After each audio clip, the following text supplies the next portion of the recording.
essa conversa que a gente está tendo. Ah, então, retomando, né, a, a leitura do texto, a gente está na 12ª parte. É, e esse texto, na última passagem que a gente leu, fala. Eu acho que você podia até lê-la de novo. O que que você acha, César? Leio sim. Vou recomeçar aqui. Pronto, e a gente retoma do começo aí para ficar. Ok. Uma vez criadas todas estas coisas, deste modo e de acordo com a necessidade, o demiurgo do que é mais belo e melhor colocou-as como acessórias naquilo que é gerado, de modo a engendrar o Deus autossuficiente e mais perfeito, servindo-se a este respeito das causas instrumentais, mas foi ele próprio que forjou o bom funcionamento em tudo o que é deveniente. Por isso é necessário distinguir duas espécies de causas, a necessária e a divina. E é a divina que devemos procurar em tudo, com vista à obtenção de uma vida feliz, na medida em que a nossa natureza o admita. Quanto à necessária, é em função da divina que a procuramos, tendo em mente que sem as causas necessárias não nos podemos ocupar das próprias causas divinas, as únicas com que nos preocupamos, nem apreendê-las, nem participar delas de qualquer modo. Então, retomando a nossa conversa, e desculpem as falhas técnicas aí. Veja, o assunto das causas. Veja, o assunto geral desse texto que a gente está lendo é a causa do nosso universo, né? Quer dizer, como é que e o porquê, de que maneira que o nosso universo ele foi gerado. Esse é o assunto maior, o assunto mais filosófico contido nesse texto. Ele vai abordar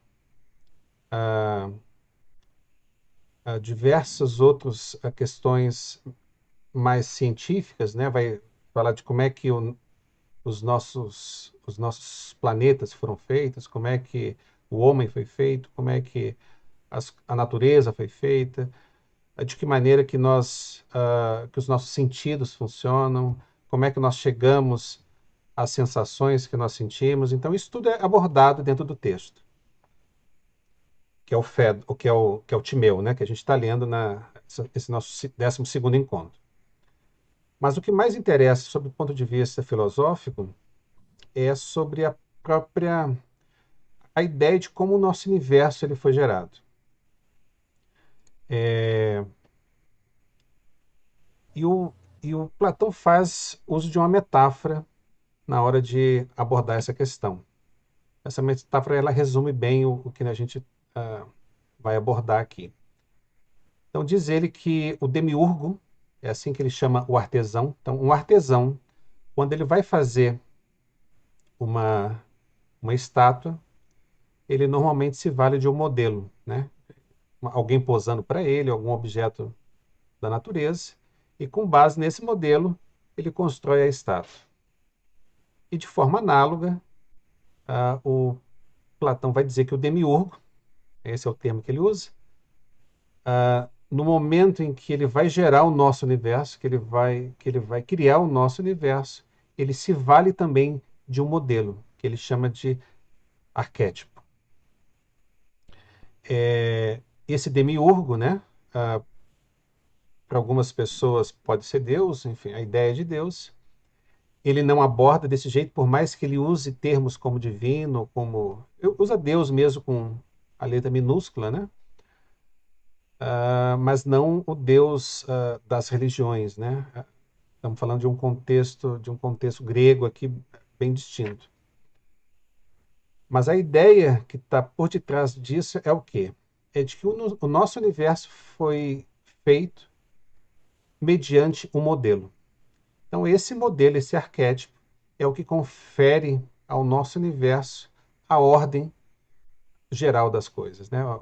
Quer dizer, o nosso universo foi feito de acordo com esse modelo. Então, tudo que existe respeita esse modelo. Então, essa é mais ou menos a tese geral que ele defende. E o demiurgo seria, então, a causa do nosso universo, né? A causa primeira, a gente poderia dizer. E aí, nesse assunto das causas, que a gente mergulhou um pouquinho, para a gente fazer um debate aqui, tentar mergulhar um pouco mais sobre essas ideias. Porque ele fala aqui de uma causa necessária e de uma causa divina no texto, né? Em relação à causa divina, aparentemente está se referindo justamente à figura do demiurgo, né? Como a causa primeira de tudo. Em relação à causa necessária, e ele vai usar esse termo necessidade ou causa necessária em vários outros diálogos, ele está se referindo a, a, a coisas que acontecem porque devem acontecer, sabe? Porque o mundo foi feito assim, né? Então, por exemplo, a gente tem um exemplo aqui. Se a gente segurar um copo e soltá-lo, esse copo ele vai cair no chão por uma questão de necessidade, porque nesse contexto onde a gente vive, é necessário que as coisas se comportem assim. Se a gente estivesse no espaço, né, sem a nossa gravidade, o comportamento lá, por necessidade, ia ser outro. Então, é mais ou menos essa a ideia das coisas, desses dois tipos de causa que ele se refere aqui. E aí a gente comentou que o estudo das causas ele nunca foi exatamente sistematizado dentro da obra de Platão, até porque Platão, ao redigir os seus diálogos, ele o fez não como tratados científicos, né? Quer dizer, tem um ou outro texto que talvez tenha mais esse formato. Esse Timeu é um deles, né? Ele fala de uma forma mais sistemática sobre a natureza. Mas, de uma maneira geral, os textos abordam situações cotidianas e, dentro dessas discussões, ele vai colocando ou ocultando passagens importantes ou teses importantes. Então, o trabalho do filósofo, o trabalho do estudioso de Platão é justamente identificar, né, essas passagens e, a partir delas, chegar ao entendimento do que o mestre estaria dizendo, né? Então, quer dizer, os diálogos foram construídos com essa intenção de um material didático muito mais do que um tratado filosófico. Diferente de Aristóteles, que foi discípulo de Platão, e esse sim redigiu de uma maneira bastante sistemática. E ele sistematizou a ideia das quatro causas. Então, segundo Aristóteles, existe uma causa material, uma causa eficiente, uma causa formal e uma causa final. A causa material é do que a coisa é feita, a matéria que compõe aquele ser. A causa eficiente é quem fez esse objeto. A causa formal ele se refere à forma que foi conferida àquela matéria, né? E a causa final é a finalidade dessa coisa. Então, se a gente pensasse numa estátua, por exemplo, uma estátua de ouro, a causa material seria o ouro, a causa eficiente ia ser o artesão que fez a estátua, a causa formal é a forma, né, o modelo que foi conferido àquela estátua, e a causa final, né, imagine que fosse uma estátua para abençoar as pessoas que, se ela passassem ali, enfim, seria a finalidade para a qual a causa foi feita, a estátua foi feita. Então veja que essas quatro causas não conversam muito com essas daqui. Quer dizer, a, a, a causa divina, né, a gente podia relacionar a causa eficiente aqui. Mas isso que ele se refere à necessidade, de certa forma, não se encaixa nesse esquema que o Aristóteles monta. Talvez o que chegue mais perto aí seja uma causa material, porque nesse exemplo, né, que a gente deu de um copo cair, né, essa é uma necessidade material aqui, né, quer dizer, as circunstâncias físicas forçam isso, né? Então talvez seja o que mais chega junto, chega perto desse conceito. Mas ao mesmo tempo, a gente fez referência aqui também a um outro diálogo, que é o Phaedon, que é um diálogo que fala da alma, né? É um diálogo que vai contar os últimos instantes de vida de Sócrates antes dele ser executado.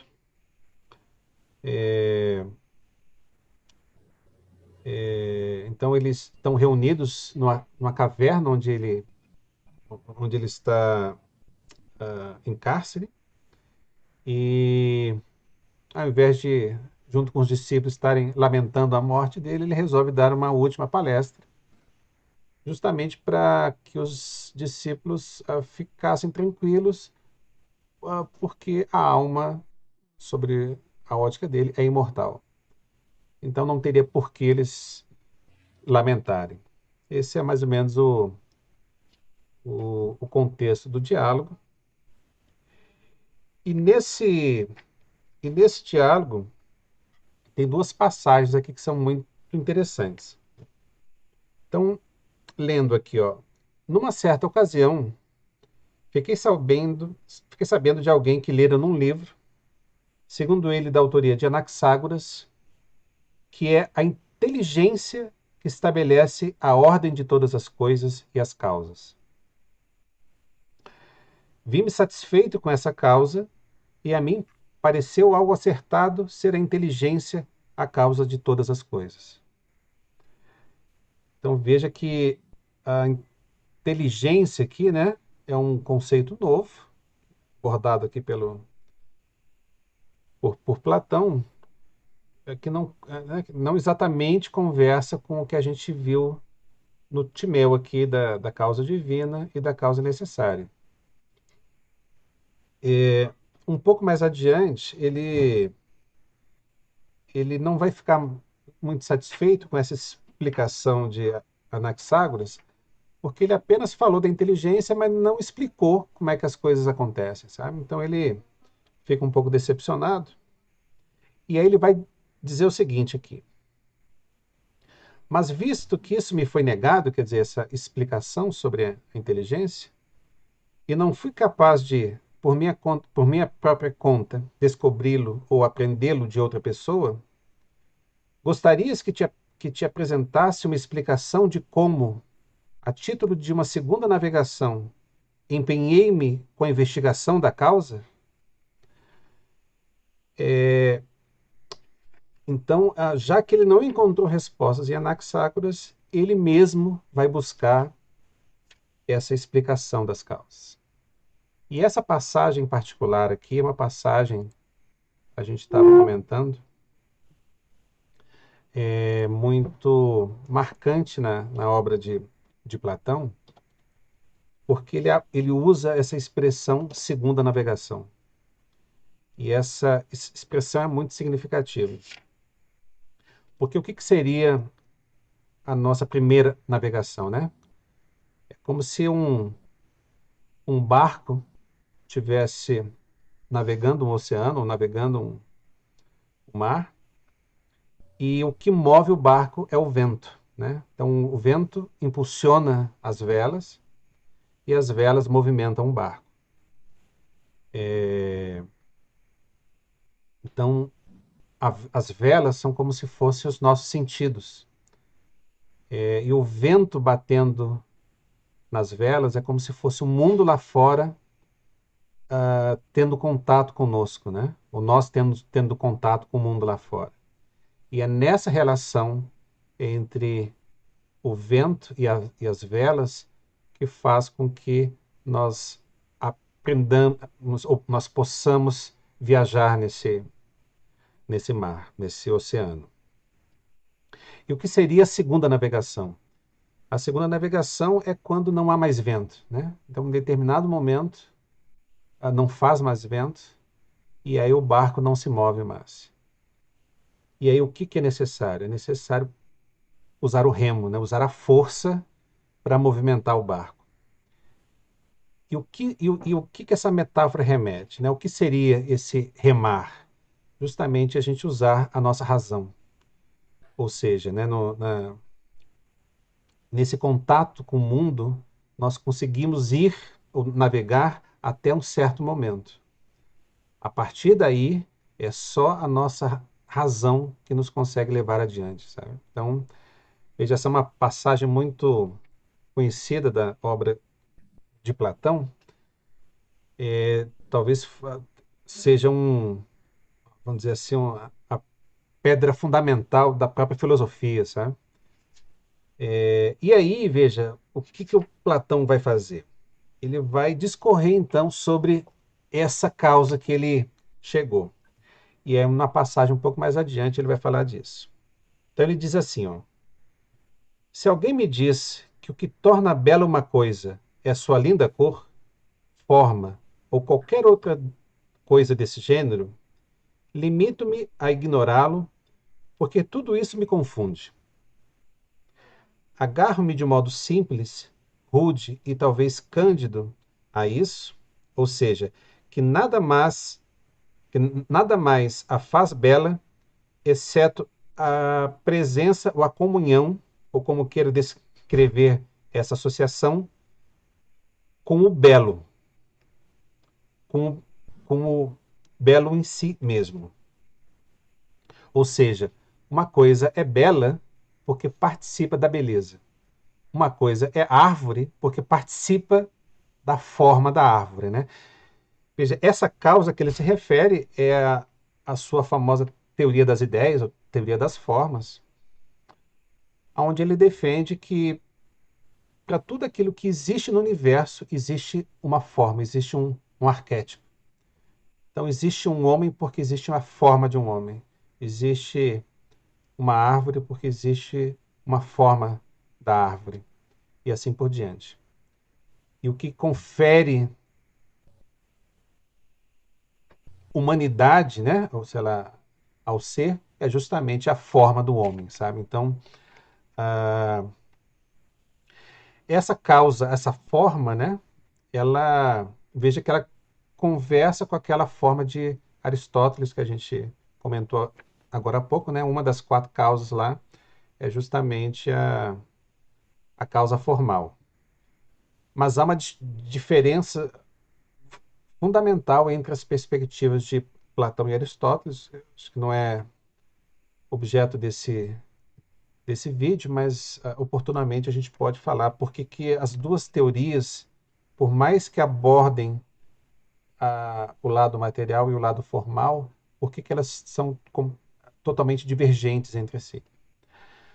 Mas enfim, isso foi só recapitulando o que a gente já tinha conversado antes, e aí eu fiz a pergunta para os nossos filósofos aqui, o Rubi e o César, de como é que eles enxergam isso. Quer dizer, o texto fala de uma causa divina e uma causa necessária. No Fédon, ele faz referência à inteligência como uma causa e faz referência à forma como outra causa. E, por outro lado, o Aristóteles trabalha com aquele modelo de quatro causas lá, né? Enfim, o que vocês acham dessa discussão e desses conceitos aí? Bem, veja, eu vou participar de uma tentativa de ajudar as pessoas que estão ouvindo a dar uma arrumada nesse conjunto de informações que foram passadas agora. Veja, a perspectiva de Platão é metafísica. Ele, ele adota basicamente um axioma só, que diz que o universo foi criado. Quer dizer, não se trata, o universo platônico não é um universo eterno. A hipótese dele é que o universo foi criado. E aí vai se desenvolver como é que a inteligência consegue desdobrar um universo novo, criar um universo. E, por exemplo, uma das coisas que fundamentam a metafísica é que se o universo foi criado, isso significa que existia a possibilidade dele vir a existir. E essa seria uma causa necessária. Havia a possibilidade dele vir a existir, tanto é que ele veio a existir.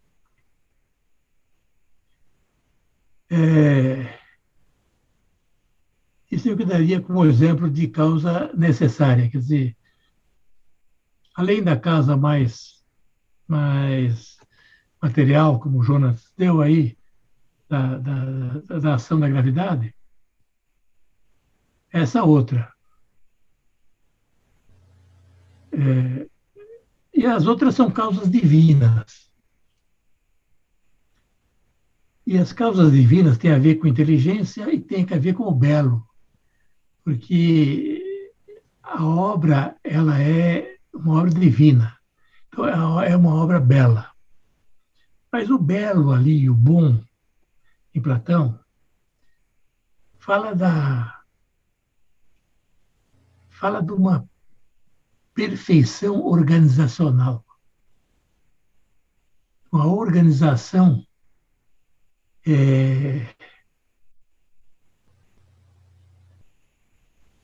bem articulada, que produz o resultado mais belo, mais perfeito possível, dentro das limitações das coisas criadas. Então, você tem uma criação, mas essa criação não pode ser feita de qualquer jeito. Ela tem que ser feita bela e boa. E para isso ele vai usar o quê? As leis universais. As leis que compõem a natureza do nosso mundo relativo.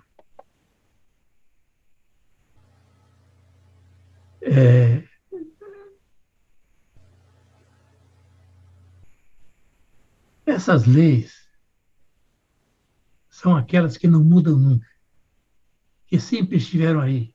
É o arquétipo que o Demiurgo utiliza. Ele se utiliza do arquétipo porque ali estão as leis perenes. E é com ela que ele produz o universo. Então, não são obras da criação. A gente também continua usando a ideia sei lá, de leis divinas ou de princípios eternos para diferenciar das coisas criadas. Por exemplo, a lei da gravidade. A gravidade é uma lei criada. Quer dizer, ao menos o exemplo dado pelo João, algo que acontece dentro da criação, no devir, no desenrolar do mundo. Mas, às vezes, essas necessidades divinas então dizem respeito àquelas leis gerais que valem em tudo que é lugar. Na verdade, o que ele faz? Como é que toda a engenharia cósmica é criada? Tem leis que são válidas no universo todo. E aí permite, por exemplo, que o nosso sistema solar tenha planetas mais diversos possíveis, entendeu? Tem essa diversidade toda de seres orbitando ao redor do Sol. Então, depois tem leis localizadas, mais restritas. Por exemplo, na Terra, conjunto de leis, em Marte outro, em Júpiter outro, sabe? Coisas específicas. O que vale aqui não vale lá, o que vale lá não vale aqui. E, finalmente, você tem leis que são específicas. Por exemplo, da espécie humana, ou da, ou da couve-flor. E é na articulação dessas coisas é que é possível criar uma obra bela e boa. Por quê? Porque o geral tem estar em equilíbrio, o mais particular está em equilíbrio, e as especificidades são possíveis, as diferenças são cultivadas, abre-se espaço para a diversidade, assim como, por exemplo, na, no, no mundo vegetal, há uma diversidade aí que não acaba nunca. E tudo harmonicamente convive, Uhum. porque essa engenharia separa as coisas. Então, quando ele fala aqui em causas divinas, essa é a primeira estrutura básica que não vai se alterar no tempo. E veja, e a inteligência estabelece a ordem do universo é estabelecida justamente por essa inteligência. Esse conjunto de leis gerais são uma inteligência que estabelece ordem. E veja, e no texto ali ele fala uma coisa, eu não lembro agora qual é exatamente as palavras, mas ele fala de que o bem-estar, sei lá, ou a felicidade estaria vinculada à observância dessas leis gerais, sabe? Isso. Ele diz assim, ó, é a divina que devemos procurar em tudo, com vistas à obtenção de uma vida feliz. Isso. Então, veja, todo o nosso processo, o motivo dessa discussão aqui e todas as outras discussões, é conseguir uma compreensão justamente dessas leis divinas, dessas coisas que não mudam nunca. A gente chama divina porque separa das coisas que são do cotidiano, né? São mutáveis, são que nascem, crescem e morrem. Tirar isso fora, ficar com aquilo que é permanente. E a felicidade humana estaria vinculada justamente nessa compreensão dessa estrutura de leis divinas que regem tudo. Por quê? Por uma razão muito simples. E você vai estar navegando no mundo que você sabe como funciona. Uhum. Acho que seria esse o comentário. Deixa eu só fazer só para ajudar em termos didáticos assim. Veja, talvez o maior intérprete de Platão que tenha existido foi Plotino, que viveu aí umas centenas de anos depois. E ele vai fazer uma nova leitura da obra de Platão de uma maneira mais sistemática. E ele, nesse texto aqui, né, no Timeu, o Platão se faz referência ao demiurgo como a causa primeira, ele faz referência ao arquétipo como isso que você acabou de citar, né? Vamos dizer, seriam as leis universais, né? Aquilo que ordena o nosso universo. No caso de Plotino, ele vai chamar o demiurgo de Uno.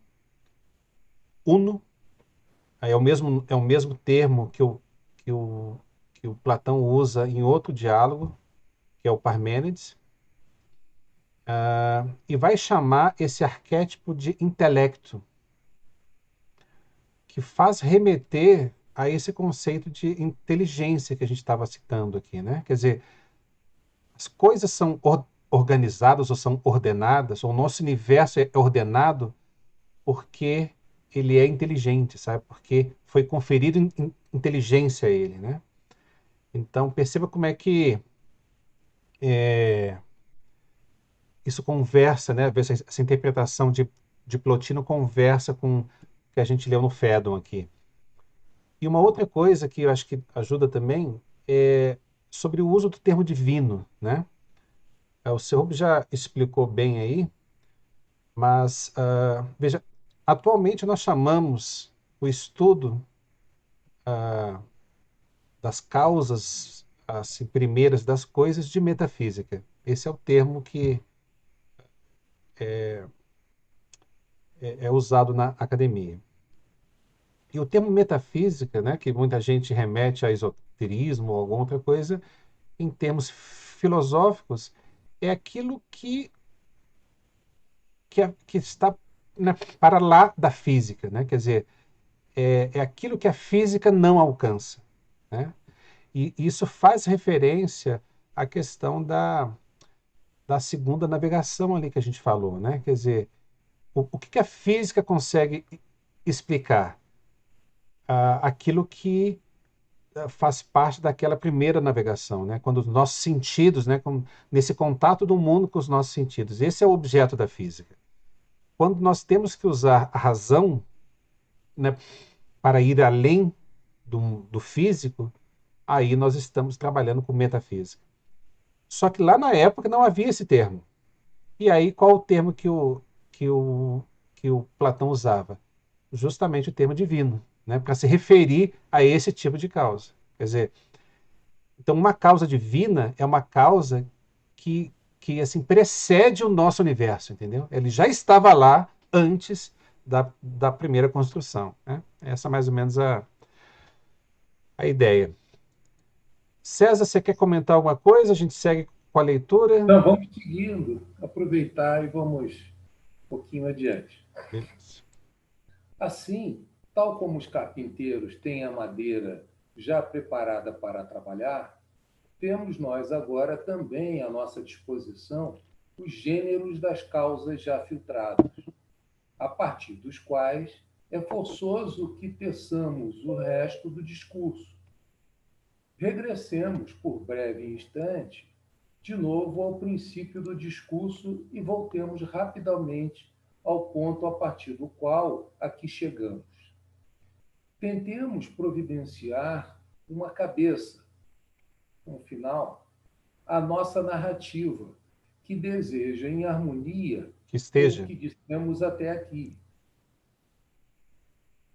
É que, tal como foi dito de princípio, em virtude de estas coisas estarem desordenadas, o Deus criou em cada uma delas uma medida que servisse de referência tanto a cada uma em relação a si mesmo, como também em relação às outras, de modo a serem proporcionais. Essas proporções eram tantas quantas podiam ser e possuíam analogia e proporcionalidade. É que até aquele momento nenhuma delas tomava parte na ordem, a não ser que fosse por acaso, e nenhuma era inteiramente digna de ser chamada do modo que agora são chamadas, como fogo, água e qualquer um dos outros. Mas tudo isso o Deus começou por organizar, e em seguida constituiu o universo a partir delas. Um ser vivo único, que contém em si mesmo todos os outros seres vivos mortais e imortais. E ele mesmo se tornou demiurgo dos seres divinos, enquanto que atribuiu o encargo de fabricar os mortais àqueles que tinham sido gerados por si. Estes, imitando-o, depois de terem recebido o princípio imortal da alma, tornearam para ele um corpo mortal a que deram como veículo todo o corpo e nele constituíram uma outra forma de alma, mortal, que contém em si mesma impressões terríveis e inevitáveis. Primeiro, o prazer, o mais engodo do mal. Em seguida, as dores, que fogem do bem. E ainda a audácia e o temor. Dois conselheiros, dois conselheiros insensatos. A paixão, difícil de apaziguar, e a esperança, que induz em erro. Tendo misturado estas paixões juntamente com a sensação irracional e com o desejo amoroso que tudo empreende, constituíram a espécie mortal submetida à necessidade. Por esse motivo, temendo conspurcar a parte divina, o que não era de todo inevitável, estabeleceram a parte mortal numa outra morada do corpo, separada daquela, e constituíram um istmo e um limite entre a cabeça e o peito, ao estabelecerem no meio deles o pescoço, para que fosse um separador. No peito, também chamado tórax, sediaram a parte mortal da alma, visto que a parte dela é, por natureza, mais forte e outra mais fraca. Constituíram uma divisória na cavidade do tórax. 70A. Como se delimitam os aposentos das mulheres separados dos homens. Entre elas, puseram o diafragma a servir de barreira. Assim, estabeleceram a parte da alma que participa da coragem e do fervor, que é adepta da vitória, mais perto da cabeça, entre o diafragma e o pescoço, para que escutasse a razão e, em conjunto com ela, refreasse pela força a espécie dos desejos, sempre que estes não quisessem de modo algum obedecer prontamente às ordens e aos decretos da cidadela do alto. Quanto ao coração, o entrocamento dos vasos sanguíneos e a fonte do sangue que circula com energia por todos os membros, estabeleceram-no na morada dos guardiões, para que, quando o sentimento de cólera fervilhasse, por a razão anunciar que uma ação injusta, a partir de causas exteriores, ou que alguma se prepara a partir do íntimo, causada pelos desejos, tudo aquilo que no corpo há de sensível apreendesse imediatamente, através de todos os canais estreitos, as advertências e ameaças. Estivesse atento, obedecesse em absoluto e, dessa forma, permitisse que a parte mais nobre prevalecesse sobre tudo. No que respeita ao bater do coração, perante a expectativa de perigos e o despertar de paixões, já que sabiam de antemão que era por causa do fogo que toda esta dilatação se produzia nas pessoas encolerizadas. Os deuses engendraram um reforço implantando a forma do pulmão, que primeiro que tudo é mole e exangue, e por outro lado tem no seu interior cavidades perfuradas, como as de uma esponja, para que, ao receberem o ar e as bebidas, arrefecessem o coração e o dotassem de fôlego e acalmia quando aquecesse. Por isso, talharam um canal deste a traqueia até o pulmão e estabeleceram-no em volta do coração como uma almofada. para que, quando a paixão se desencadeasse dentro dele, ressaltasse contra algo que amortecesse e arrefecesse, para que as esforçasse menos e, juntamente com as paixões, pudesse submeter-se mais facilmente à razão. César, só um segundinho antes de você continuar. Só para quem pegou ah, esse vídeo no meio, né? Possa entender aqui. Veja, o Timeu, ele conversa muito com a ciência e é um discurso mais voltado à ciência. A gente tem que pensar na ciência daquela época, né?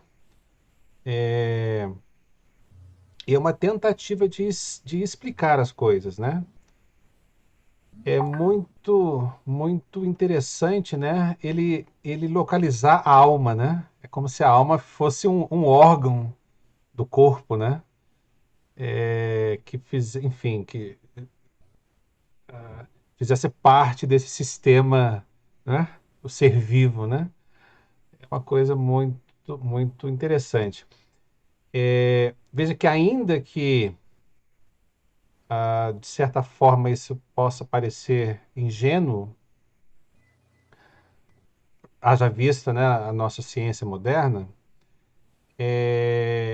a teoria da alma de Platão, ela vai se constituir na Idade Média à base da psicologia. Então, as teorias de, de, assim, Freud, por exemplo, são totalmente baseadas nessa estrutura que o Platão estabelece. Ele vai falar em outro texto, né, daquela assim, tripartição da alma, que é o mesmo modelo que vai ser utilizado por Freud depois.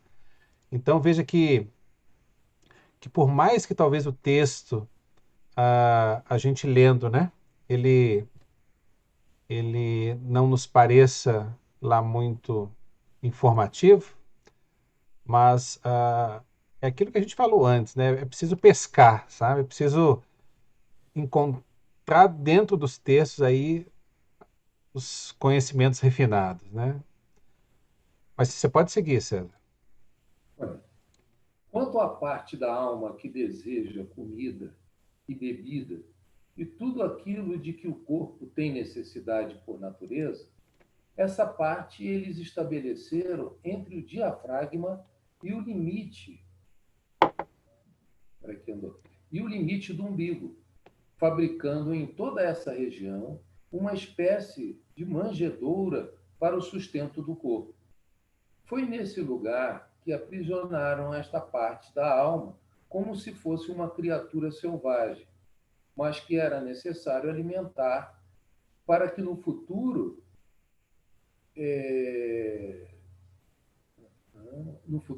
pudesse existir uma espécie mortal, de modo a que se estivesse sempre situada junto à manjedoura e estabelecida bem mais longe do centro de decisões, provocando nele o menos possível de distúrbios e clamores, e a parte mais poderosa pudesse deliberar com tranquilidade sobre tudo o que respeita ao conjunto, e a cada parte atribuíram-lhe esta arrumação espacial.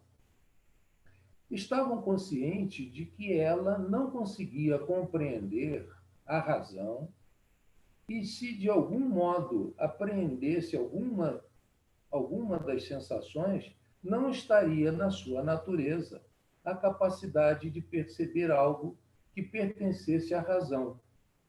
Em vez disso, de noite e de dia, seria extremamente influenciada por representações e simulacros.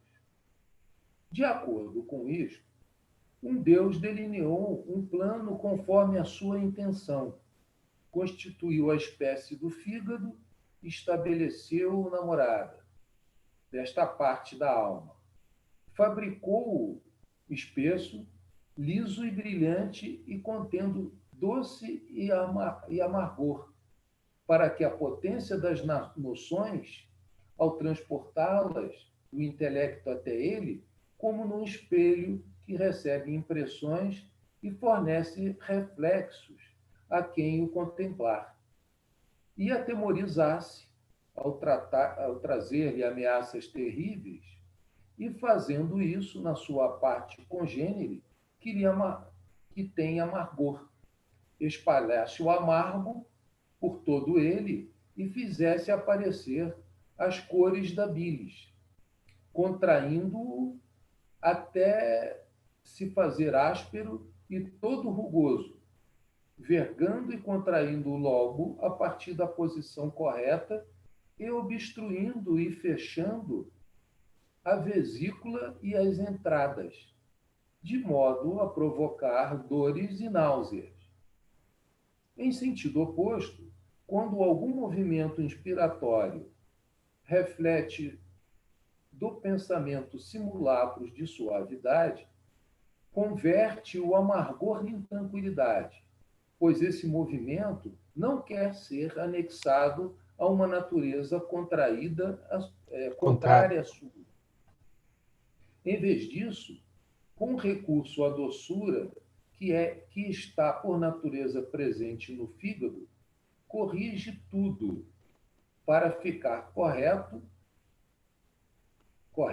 liso e livre, tornando agradável e de bom humor a parte da alma que está estabelecida junto do fígado, passando a noite de forma tranquila e fazendo uso da divinação durante o sono, dado que não participa da razão nem do pensamento. Aqueles que nos constituíram, ao lembrarem-se da ordem do seu pai, que lhes tinha mandado fazer o gênero mortal da melhor forma possível dentro das suas capacidades, retificaram as suas deficiências desse modo, com o estabelecimento da divinação, para que, de algum modo, ele tivesse ligação à verdade. Eis um indício suficiente de que Deus concedeu a divinação à insensatez humana. É que ninguém participa da divinação inspirada e verdadeira em consciência, mas sim quando seu pensamento é suspenso durante o sono ou pela doença, ou se for adulterado por qualquer tipo de delírio. Por outro lado, é em consciência que o homem deve compreender o que foi dito, depois de o trazer de novo à memória, em sonhos ou em estado de vigília sob o efeito da natureza. Perdi aqui um pouquinho. Sob o efeito da natureza, da divinação e do delírio. Quanto aos simulacros que tenha visto, deve, por meio da reflexão, explicar de que modo e por que motivo cada um deles possa significar algo de mal ou de bom, quer pertença ao futuro, ao passado ou ao presente. Enquanto aquele que está possuído se mantiver neste estado, não cumprirá a tarefa de distinguir por si próprio o que lhe foi dado a conhecer ou a ouvir, pois está certo o velho dito: pertence somente ao sábio cumprir a sua tarefa de se conhecer a si mesmo. Daí que a norma tenha estabelecido que o gênero dos profetas seja intérprete das divinações inspiradas. Há quem lhes chame adivinhos, ignorando por completo que eles interpretam revelações e aparições por meio de enigmas, e de modo algum são adivinhos, pelo que será mais justo chamar-lhes profetas de assuntos divinatórios. César, só para a gente... Respeito ao tempo, né, acho que nós poderíamos Aham. né? Ficar por Fazendo uma aqui, pausa. né? Exato. Mas uma coisa interessante aí, como é que os textos de Platão retratam a época, né? Então, veja, na antiga Atenas, né? E a gente teve a oportunidade de ir lá há pouco tempo. Lá perto havia aquele oráculo de Delfos, né? De Delfos, que era um local onde rituais eram executados e é onde as musas elas faziam atos de divinação, né? Então, né, conta-se, por exemplo, que foi lá que Sócrates perguntou ao oráculo, né? Quem seria o homem mais sábio de Atenas? E disse que o oráculo respondeu que seria ele mesmo, porque era o único que tinha consciência de que não sabia de nada. E daí essa expressão de Sócrates, né? Mas você vê como é que, veja, essa passagem que a gente leu, né, dessa natureza do fígado e de como a alma participa, né, o interage com o fígado e de como é que a razão, né, ou como é que a nossa mente ou a alma superior conversa, né, ou gera imagens no fígado, enfim. Veja, isso tudo são tentativas de se explicar as coisas, né? No próprio início do Timeu, o Platão vai falar de que na ausência de um discurso melhor, a gente tem que buscar a melhor explicação possível. E isso, antes de tudo, é um ato de coragem, né? De sabendo que, enfim, que eventualmente pode errar, mas de não isso não ser um empecilho à busca do conhecimento, à busca da verdade, sabe? Então, enfim, acho muito, muito bacana, assim, às vezes a gente já viu outras passagens em outros vídeos, né? Ele com essa mesma coragem, desenvolvendo